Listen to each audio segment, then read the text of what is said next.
vencer.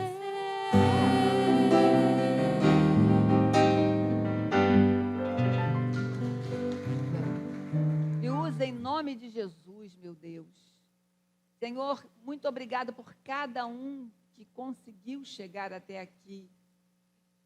Muito obrigada, Senhor, porque sabemos que em alguns lugares, em alguns países também, as pessoas não estão podendo sair.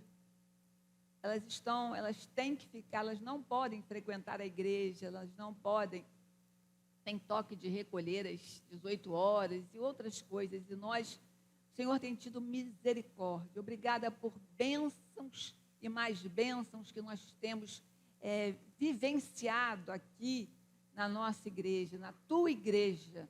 Quantas bênçãos, Senhor. Muito obrigada. Em nome de Jesus. Amém. O tema da nossa mensagem é o Tiago, irmão de Jesus. Tem outros 2 Tiagos, além desse, na Bíblia, mas esse é o irmão de Jesus, que se converteu depois que Jesus ressuscitou. E aí ele foi um líder da igreja, pregava o evangelho, e ele deixou essa carta para nós hoje. E eu vou ver se o tema chega ali, se não chegar, mas o nome só para você ver se você acha que é possível, quando a tribulação é bênção. Antes de mais nada, ninguém precisa levantar a mão, só pensar na tribulação que você está vivendo. Eu espero que vocês não estejam passando por grande tribulação agora. Por tribulação ou provação. Mas, é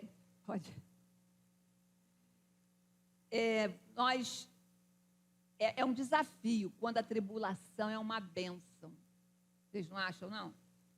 Você está numa tribulação e falar, é uma bênção essa tribulação, ou essa aflição, é maravilhosa.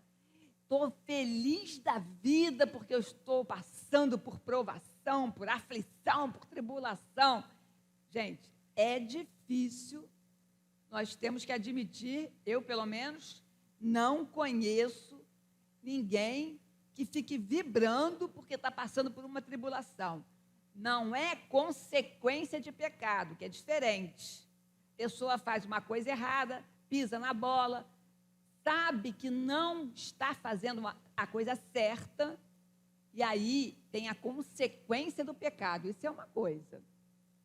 Eu estou falando quando acontece. Nós estamos, de uma certa forma, dependendo de como nós reagimos a isso, essa pandemia, até agora, é uma tribulação.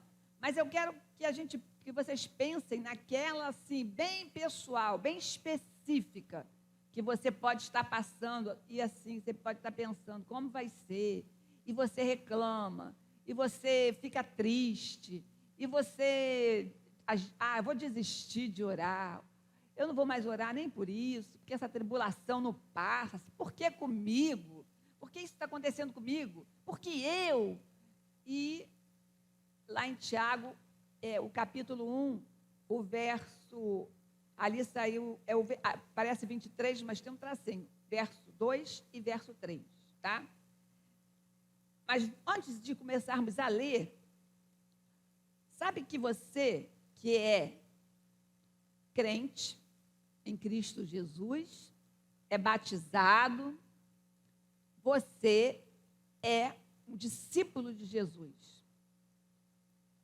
Pelo menos, se você acabou de se converter, você é filho, todos somos filhos quando nós nos convertemos de Deus, mas você, com o andar, com a caminhada, com a leitura da palavra, com a oração, você começa a ser discípulo de Jesus.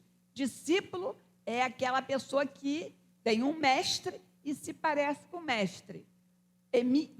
Procura imitar o mestre, fazer aquilo que o mestre ensina, praticar aquilo que o mestre ensina você. Isso é discípulo. E um discípulo, ele é formado por batalhas, ou seja, tribulações. Se a vida do discípulo não tivesse problema nenhum, eu sou discípulo, comigo não acontece nada, eu não tenho problema nenhum, o discípulo ia se achar superior a todo mundo e ia começar até a falar, tá vendo? Você está passando por isso porque você deve ter cometido um pecado.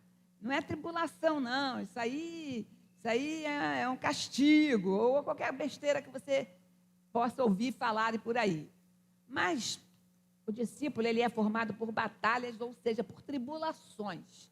Se nós precisamos das tribulações, nós precisamos das provações. Por quê? Porque nós somos bons. Nós não somos bons. Nós somos duros. Nós somos pecadores. Muitas vezes, se não fosse uma tribulação, uma provação, nós continuaríamos arrogantes, pretensioso,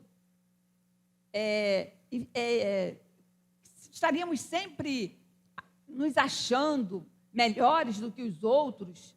Então, Deus, que é onisciente, Ele sabe de tudo, Ele, então, permite que passemos por tribulações, que passemos por aflições, para, durante aqui a mensagem, nós vamos ver para quê, por que isso acontece. Mas, mais ou menos, vocês já têm um entendimento. A aflição ou tribulação, ela sempre tem um propósito. Toda vez que você estiver passando por uma tribulação ou por uma aflição, não pense, você é cristão. A Bíblia foi feita para os filhos de Deus. Foi escrita um manual do fabricante, do proprietário. É Deus que é o dono da palavra. Mas tanta gente escreveu a Bíblia, só que todos foram inspirados por um só, o Espírito Santo de Deus. Então, quando a Bíblia fala que Deus tem um propósito para eu passar por aquela aflição, para você passar por essa tribulação, Deus tem um propósito. Você precisa, quando a aflição ou a tribulação vier, em vez de entrar em pânico, em desespero, porque isso aqueles que não conhecem a Cristo, é o que eles fazem. Tentam um suicídio, cortam os braços, não morre, mas faz escândalo, grita, bate, faz mil coisas doidas, fica desesperado, não dorme, não acorda, fica na cama o tempo todo desesperado, porque não conhece a Cristo. Mas nós, que temos Deus como Pai, nós precisamos, agora, você já leu Tiago muitas vezes, eu sei disso, eu também. Mas quem sabe, hoje, o Senhor quer falar de uma forma bem especial, porque Ele sabe quem Ele trouxe aqui. Você não veio porque você escolheu vir, você veio porque o Espírito te trouxe. E Deus sabe por que essa palavra, Deus sabe quem precisa ouvir, todos nós precisamos ouvir, mas como ela vai ser acolhida no nosso coração e o que nós vamos fazer com ela daqui para frente.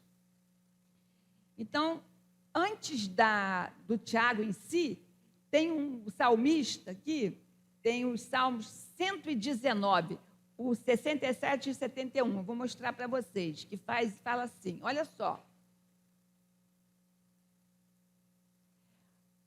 O 119, versículo 71.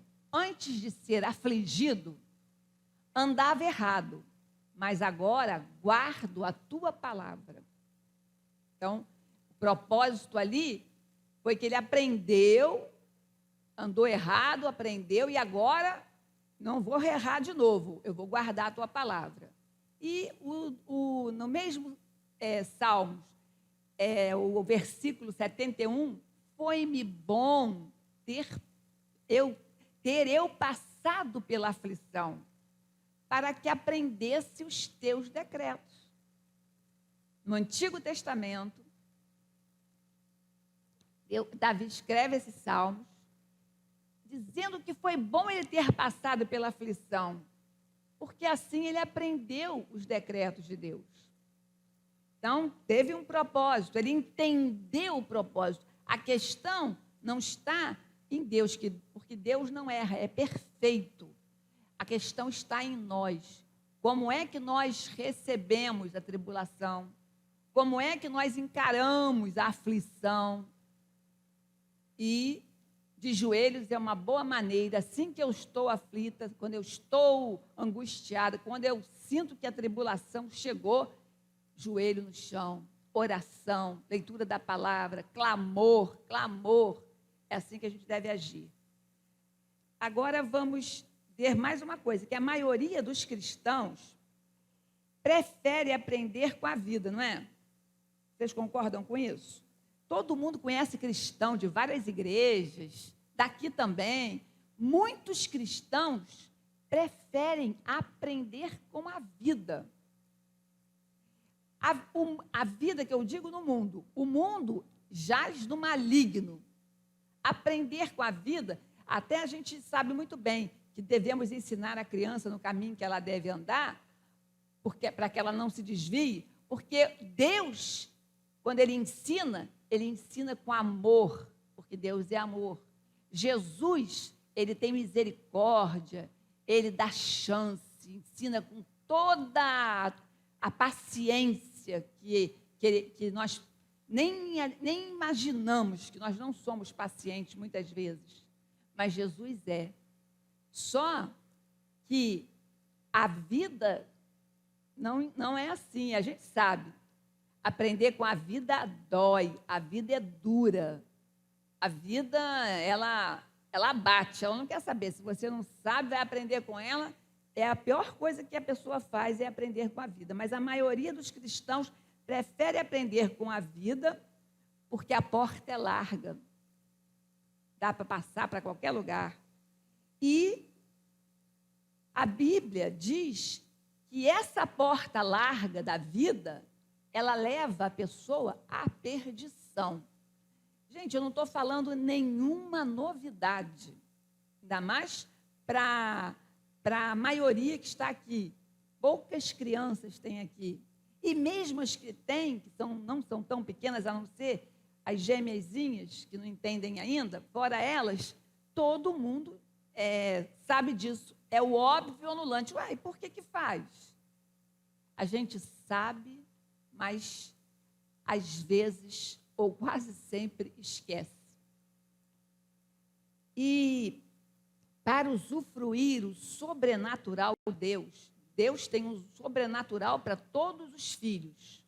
Você usufrui o sobrenatural de Deus? Ele está à sua disposição, o sobrenatural de Deus. Para usufruir, você precisa estar conectada a Ele. Você precisa conhecer o que Ele quer que você faça. Você precisa pedir. Você precisa estar observando as coisas que Ele está fazendo. Ser grato, ter um coração grato. Ao invés de só reclamar. Agradece. Gratidão. Troque a reclamação pela gratidão. Agradeça. E outra coisa, parar também de ficar culpando o outro pelo que te aconteceu. Sabe? Aconteceu, ainda que o outro tenha feito, tenha falado, você permitiu. Você deixou. Você agora não tem jeito, ele já acostumou assim comigo, ou ela já acostumou assim comigo, eu aí já faço assim no automático. Você precisa ter uma postura diferente para as coisas mudarem. Uma postura cristã. Você precisa se colocar assim. E agora, nós vamos, então, ler Tiago, capítulo 1, verso 2 e 3. No versículo 1, eu nem coloquei, porque é só saudação. Eu, Tiago, servo de Deus e do Senhor Jesus Cristo, envio saudações a todo o povo de Deus espalhado pelo mundo inteiro. Então, Tiago está nos saudando, povo de Deus espalhado pelo mundo inteiro. Aí agora, vamos lá. 2.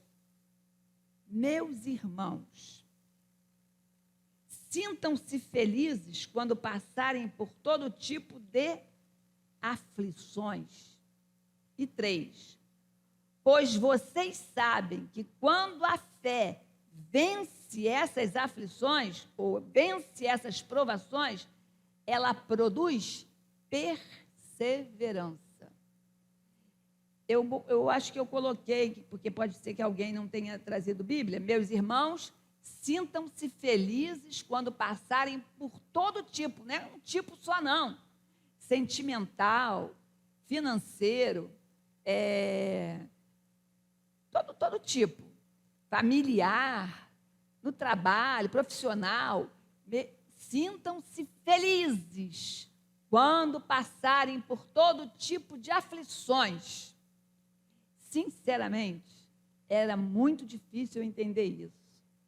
Eu só falava assim, se Deus permitiu que ficasse escrito isso na Bíblia, que esse versículo estivesse aí, se Tiago escreveu, é porque é possível. Eu é que não estou conseguindo, eu é que não sei, mas é possível.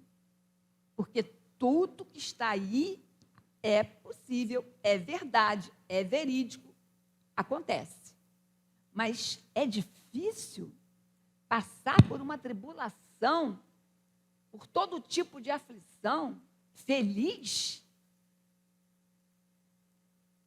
Pois vocês sabem que quando a sua fé, então, a tribulação, a aflição, vai mexer com a sua fé.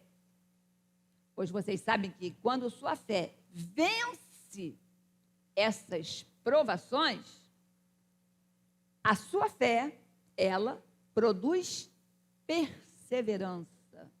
Sabe a pessoa perseverante que não desiste? Não, eu não vou desistir. Eu vou continuar. Não, eu vou à frente. O Senhor, não porque eu posso, não porque eu sou tal, eu não sou nada. Eu sou o Senhor. Ele é o grande eu sou.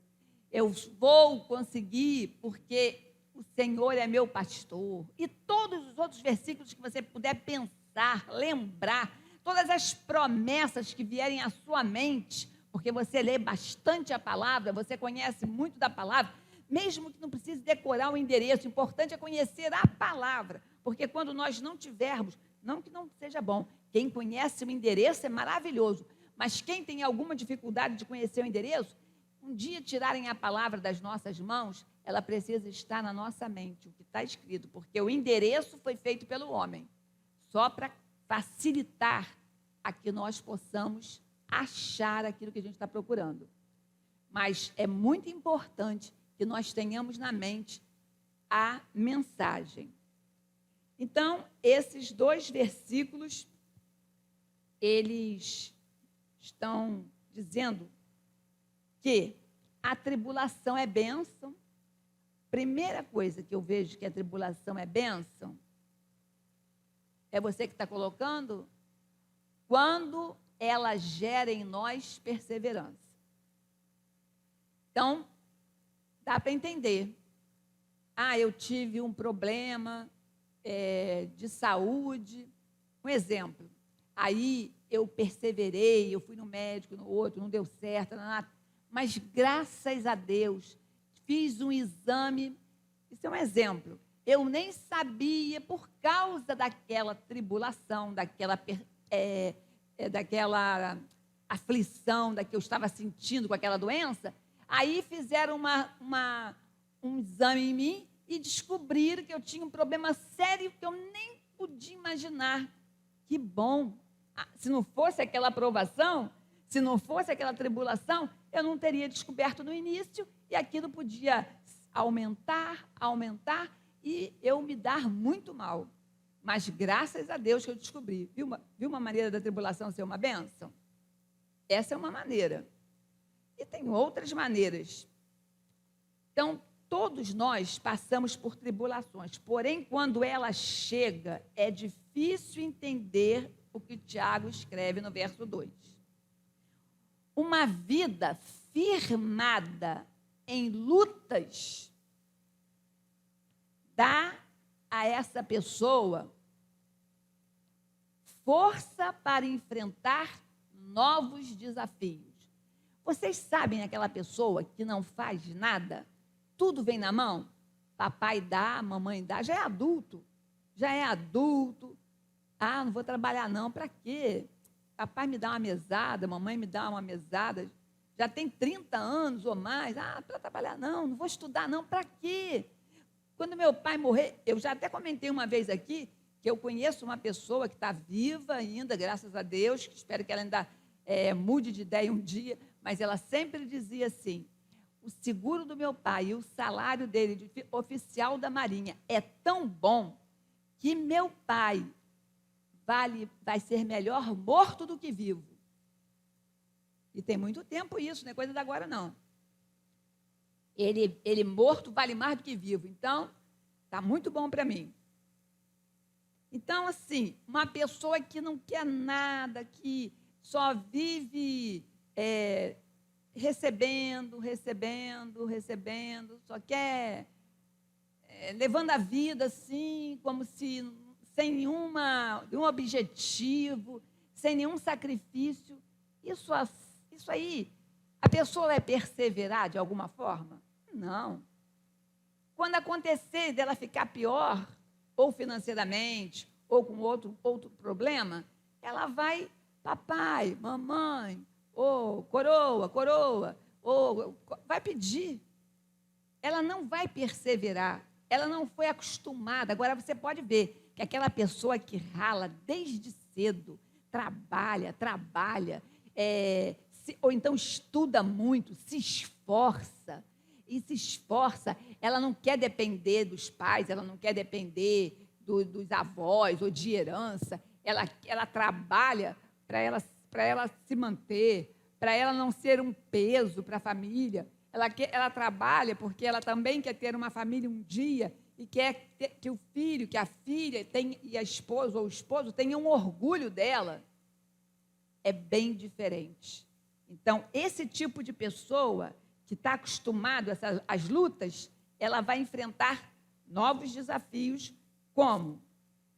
Com mais firmeza, porque acostuma, aprende, já fica natural. Se você está passando por lutas, saiba que o povo de Deus sempre passou por lutas. Isso a gente vê de Gênesis e Apocalipse, o povo de Deus passando por lutas, não é nenhuma novidade também. E o Evangelho de João, capítulo 16, eu não escrevi, 33, parte B, todo mundo conhece. Na nossa Bíblia, linguagem de hoje, fala assim, no mundo vocês vão sofrer, mas tenham coragem, eu venci o mundo.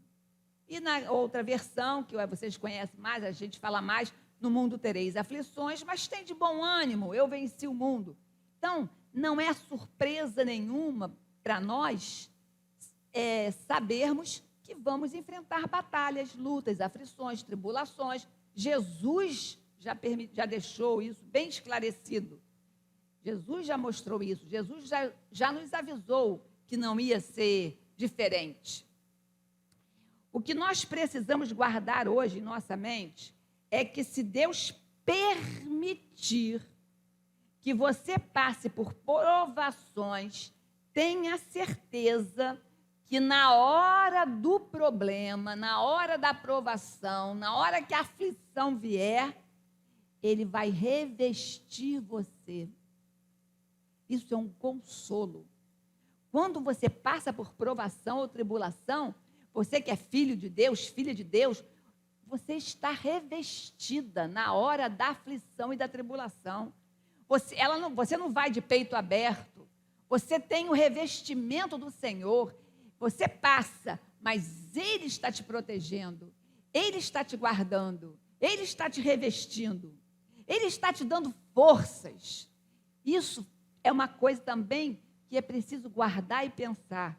Veio a tribulação, ou está na tribulação, Deus está me revestindo. Deus está me dando força. Eu não vou sucumbir. Eu não vou desistir, porque Deus é comigo. Os outros que não conhecem o Senhor, esses realmente vão recorrer a quem? Quem vai revesti-los? O mundo vai revesti-los? Mas não. É isso que deve ficar na nossa mente. Isso que deve ocupar os nossos pensamentos. A verdade. Não é ajuda, não. É a verdade, a palavra. Segunda coisa, a tribulação ela é uma bênção quando a nossa fé é provada. Aqui era outro. Quando o discípulo está disposto a dizer não ao sistema. Você é discípulo de Jesus. Você está disposto a dizer não para o sistema? Aborto é uma boa. Ah, tudo bem. Aborto é uma boa. E daí? A TV Globo fala, todo mundo está, os deputados estão querendo aprovar, outros países já fazem. É duro a gente ver morrer uma pessoa assim, né, que já anda, ou que já fala, ou um bebezinho que nasceu. Mas aquele que está lá dentro, que tem vida, sabe? Tem vida, Deus que colocou, Deus que fez, que criou, está lá dentro, está vivo, é um ser, é um ser humano. Mas eu não estou vendo, então pode matar, não é crime, não. Isso eu fui mais, assim, um pouco bem forte, mas qualquer outra coisa, falar mal dos outros por trás, porque a Bíblia fala que você não precisa concordar com todo mundo que fala qualquer coisa de você ou com você, sem você estar perto, mas a Bíblia fala que quando você tem alguma coisa contra o seu irmão, você chama o seu irmão e vocês dois resolvem. Ó, fulano, eu não estou achando legal você fazer isso. Eu quero colocar isso para que você saiba que eu não concordo. Mas aí a outra pessoa pode ter oportunidade de explicar. Mas sabe por que eu faço? Eu não podia imaginar. Então, às vezes, a pessoa está fazendo uma coisa que você até concorda, mas como você não foi a ela, você ficou ouvindo por trás, você entendeu errado.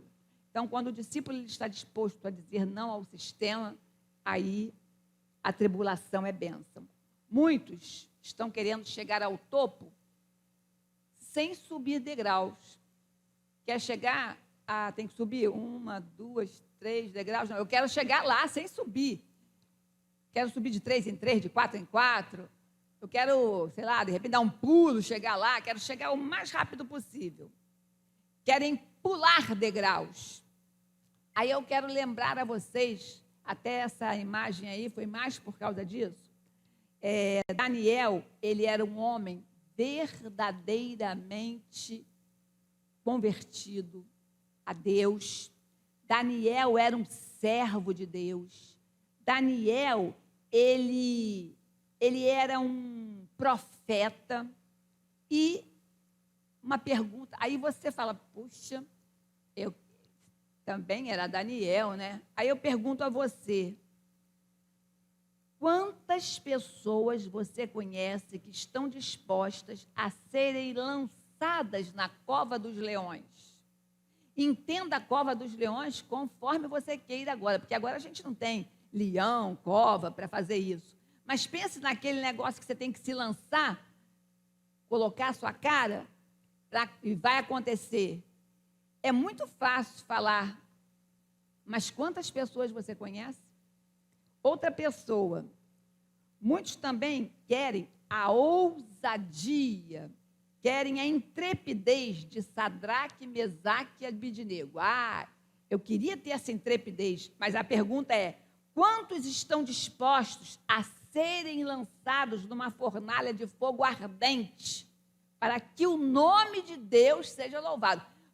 Se eu estivesse perguntando, você está disposto a fazer isso para ganhar um salário melhor, ou para se dar bem, para resolver o seu problema na justiça? Não é isso.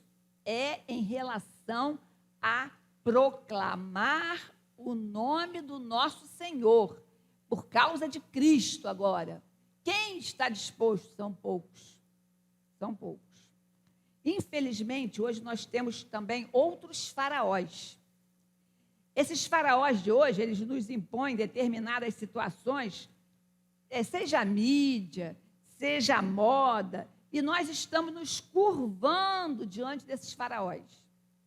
Se você se curvar diante disso, você não verá o sobrenatural de Deus.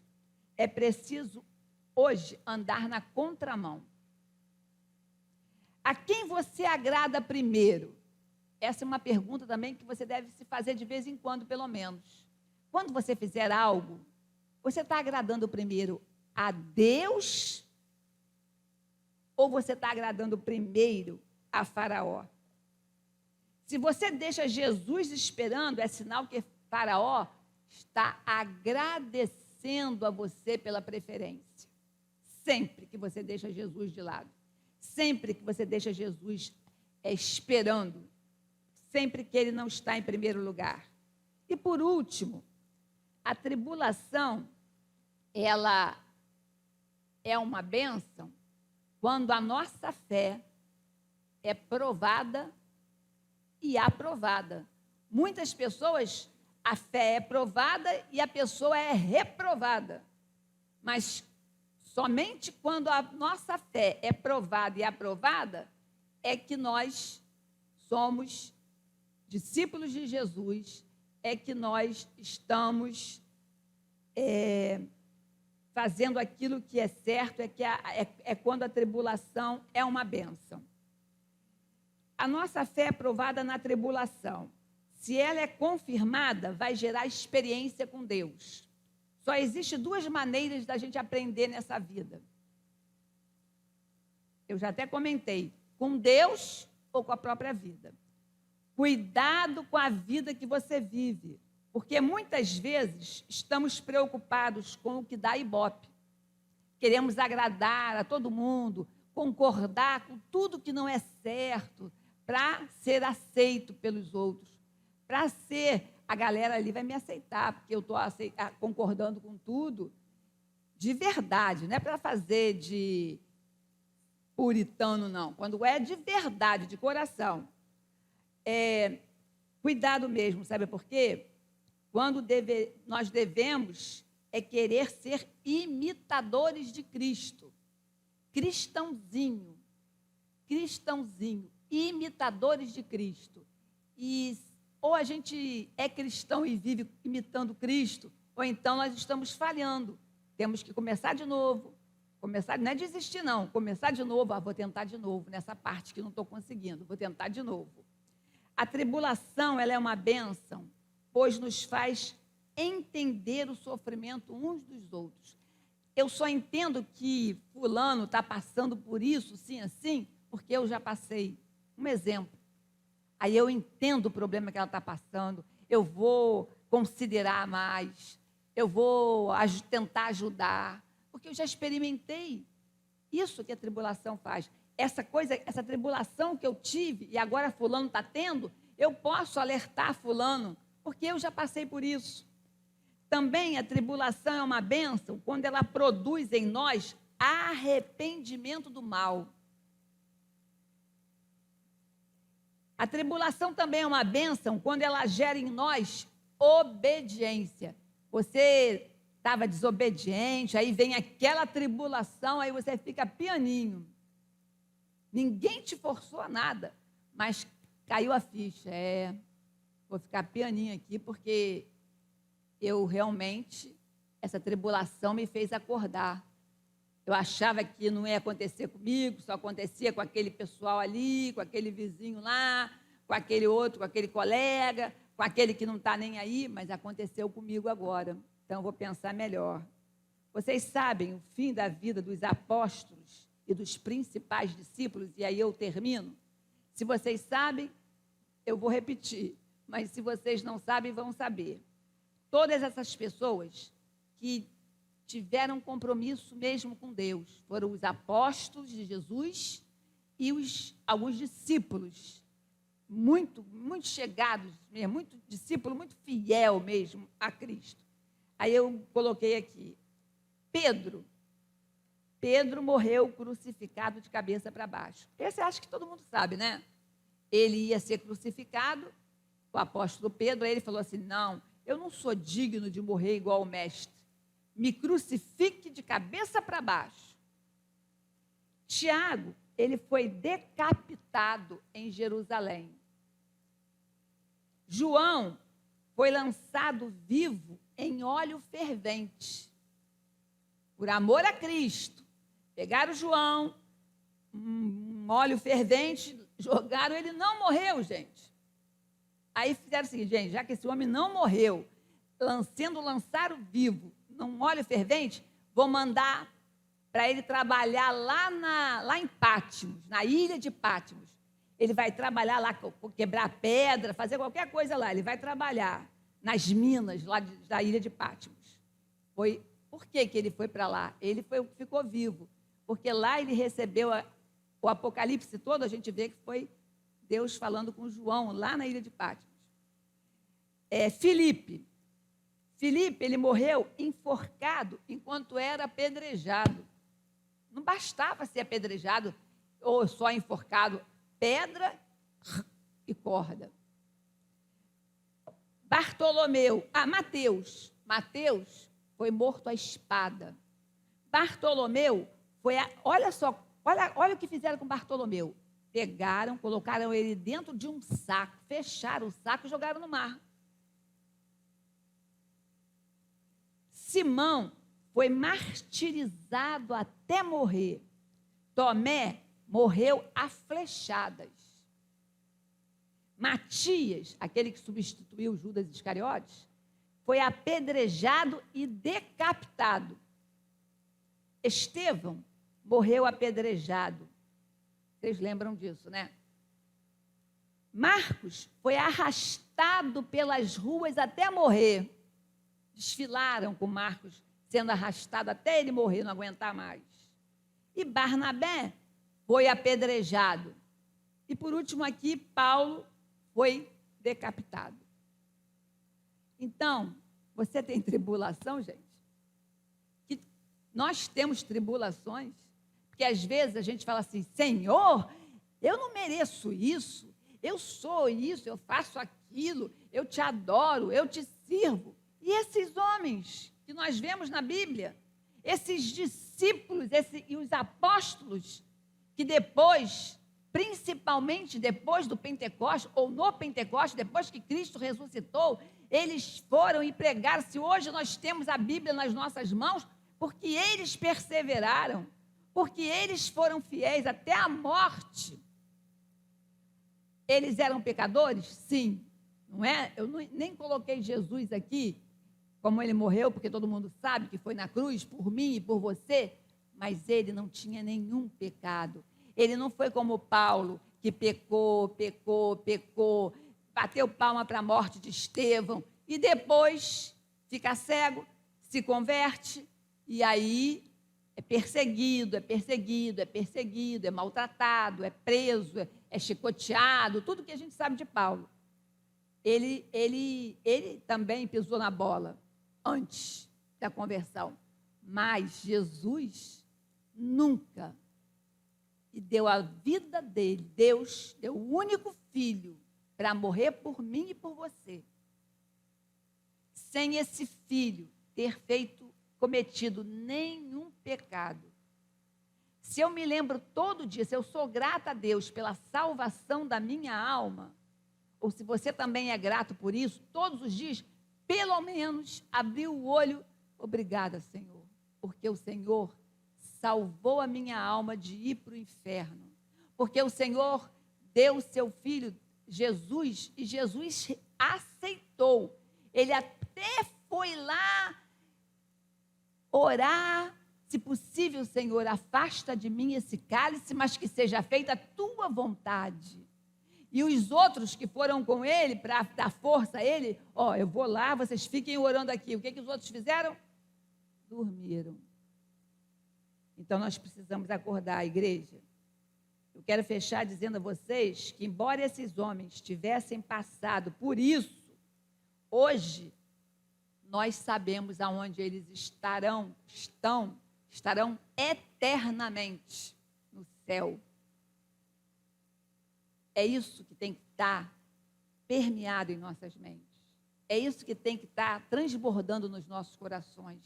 Não dá para nós, não é sendo chata, você tem que ser crente, você tem que se converter. A pessoa até sai de perto de você, foge, sai da calçada, vai para outra e vem aquele crente chato.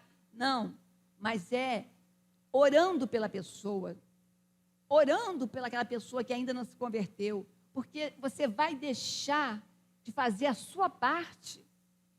Você vai falar quando for necessário, mas principalmente você vai agir de uma forma, com uma conduta a mais próxima do que a palavra nos diz para fazer.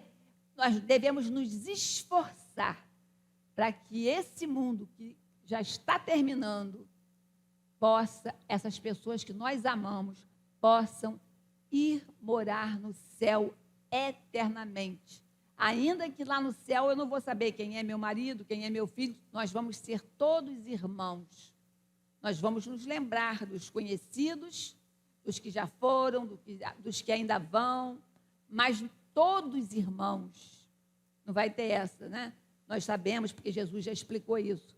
O homem casa com 5 mulheres, se as 5 se convertem e vão para o céu, como é que ia ser lá no céu? Então, todo mundo no céu é irmão, mas é o lugar maravilhoso para onde você tem que desejar ansiosamente de você ir, se você ainda não se converteu, se por acaso tem alguém aqui não convertido ainda, e se já está convertido, que seus queridos estejam lá, porque é o melhor lugar, é o único lugar que não vai ter dor, que não vai ter tristeza, que não vai ter aflição, que não vai ter angústia, que não vai ter provação, tribulação, só paz.